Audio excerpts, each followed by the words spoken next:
was when you actually showed up to help us out at the house.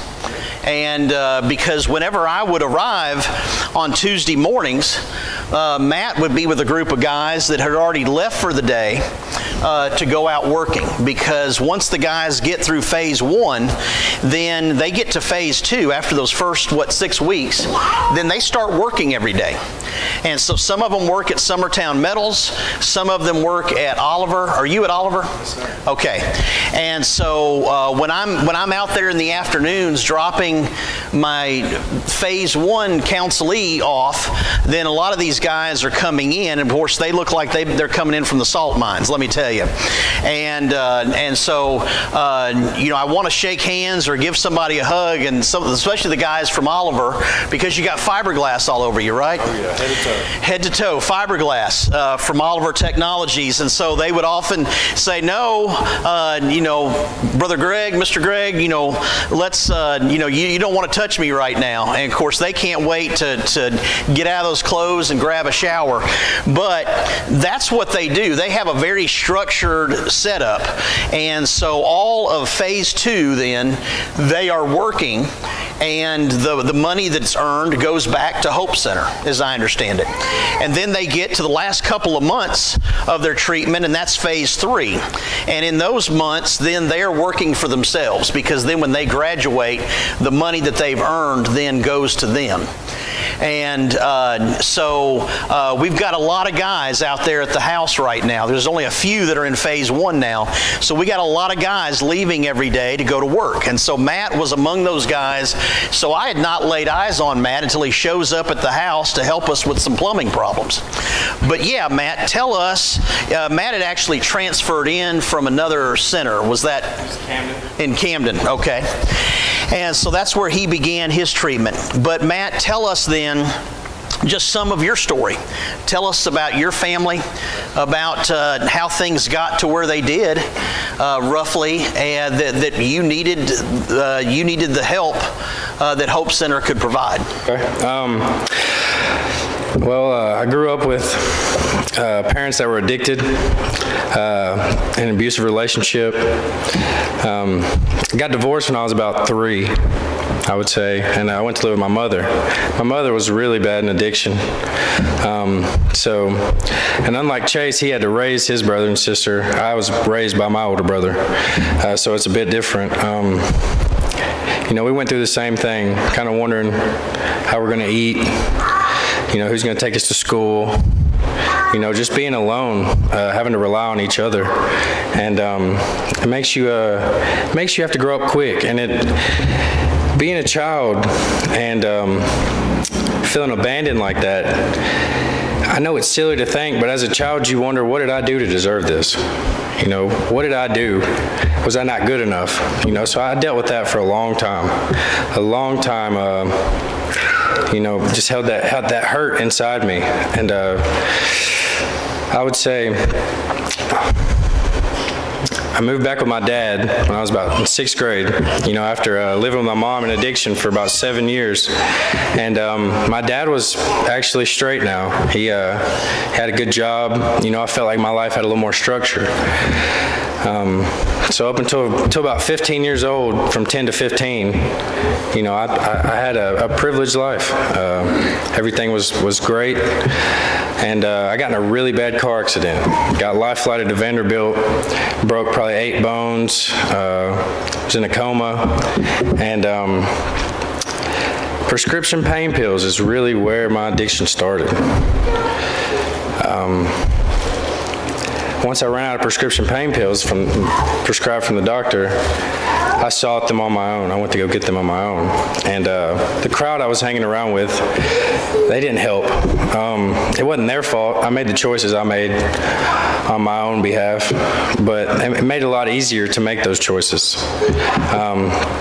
And that's where my addiction started. I'm 26 now, so about 11 years I went through addiction. I really lost my way. I feel like my childhood, I wanted to bury that hurt with those drugs to numb, to take myself out of it, to try to put up that shield, denial, to push that down deep. I was very manipulative as well. The biggest person I manipulated was myself. I lied to myself. I made myself think that everything was okay when I knew it wasn't. So from about 15 to 23, 24, it just, it wasn't, I dabbled. About 24 years old is when I really started to mess with some hardcore stuff, some really bad things. I overdosed last year, October 2nd, and died. Physical death. I was already spiritually dead, but I had physically died, and the Lord saw me fit to bring me back to life. 3 days later, October 5th, I came into the Hope Center. I always say the Hope Center didn't get me sober, but it gave me the opportunity to come to God that got me sober. It gave me that opportunity. It put me in a position to seek the Lord as my Savior. He is my Redeemer. And it is through this program that I've learned that I'm free, that I'm saved. When I was able to, it wasn't until I found God's grace and mercy that I realized that my life could be saved, that I could be redeemed, and that my life could be truly transformed. And He has opened doors for me I never thought possible. He has put opportunities in front of me that I never imagined He would do. He's gave me a sense of peace, love, and joy in my heart that is unbelievable to me. I am the prodigal son that came home. I am that demon-possessed man He rebuked Satan from my life. And all I want to do is follow Him. All I want to do is walk behind Him. All I want to do is hold His hand and for Him to show me the path that I'm supposed to go down.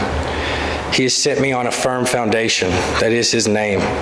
By the blood shed for me, for all of us, He gave us the opportunity to receive salvation. And I'm just truly blessed and honored and privileged to be here, to be at this point in my life where I can disciple to people, where I can be a testimony, be a light shining to others in the darkness, as He was to me. I'm so grateful for this church, for the people in this church, for Greg, for all the congregation, for everybody that's had a hand in making this Hope Center in Homewold possible. It's truly a blessing and an honor to come into this community. I didn't know what to expect when I came here from Camden. And I think the first or second day we were there, like 30 or 40 people showed up at the Life Center at Blondie. And we just wanted to pour into these men that were here. And it blew my mind.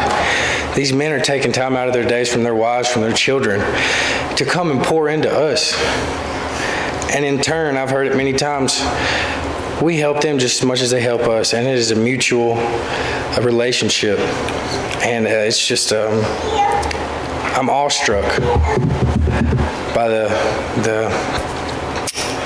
impact that this place has had on this community, by I'm just truly blessed to be able to be up here and speak with y'all, to be sober, to be free, not a slave to my sin anymore. I'm a servant to the Lord, Amen. To the one true King. Thank you guys for allowing me to be here. Amen. You said it all, man. You said it all. Love you. Thank you. Love you too. Yeah, take the stairs. Now, if you're like me, you don't have that story. Some of you may have known a story similar to what theirs was. But growing up in a Christian household where I can't point to any type of abuse and I can't point to any type of neglect, that I always felt loved. Then I would hear stories like that, especially growing up. I would hear people share stories like what Chase and Matt just shared, and then I would think, wow, I don't have a story like that. I don't have a testimony that's that powerful. But church, now see, that's the work of Satan right there. Because every one of us can tell what the Lord has done for us. Every one of us can tell about a time in our life when there was a diagnosis, or there was loss of a loved one, or there was something that happened, and you can say, God brought me through that. That by the grace of God, I came through that, and I'm a stronger person on the other end of that. And if we've got nothing to tell, we can always say, what the Lord did for me is He died for my sins. He allowed Himself to be nailed to a cross and allowed His shed blood to atone for every single one of my sins. And we can look someone in the eye with love, a love that can only come from deep within our hearts, and say, and He did for you as well. And church, our story, our testimony really doesn't have to be any more amazing than that. Because that Jesus Christ died for us is the greatest story ever told. But that the best part is, He didn't stay dead. That He rose from the grave. He ascended to the right hand of the Father. And at some point, He will return. John 3, verses 16 and 17. I'm okay. Stuck the landing. Sorry, Lord. John 3, 16 and 17, for God so loved the world that He gave His only Son, that whoever believes in Him should not perish but have eternal life. For God did not send His Son into the world to condemn the world, but in order that the world might be saved through Him. And church, that's it in a nutshell right there. And so we offer, at the conclusion of our time together, we offer the invitation. Because if you're here this morning and you have not availed yourself to step into this story, to be the recipient of God's grace, then we give you the opportunity to come forward this morning. We will receive you in love, and the only thing we'll ask you to tell everyone is that you believe that Jesus Christ is the Son of God. And upon that confession, you can enter the waters of baptism and change the trajectory of your life forever. If you're with us this morning and there's something weighing on you, that you need the prayers of a loving and faithful body, then we give you that opportunity to come, that we can pray with you about that need. Let's stand and sing.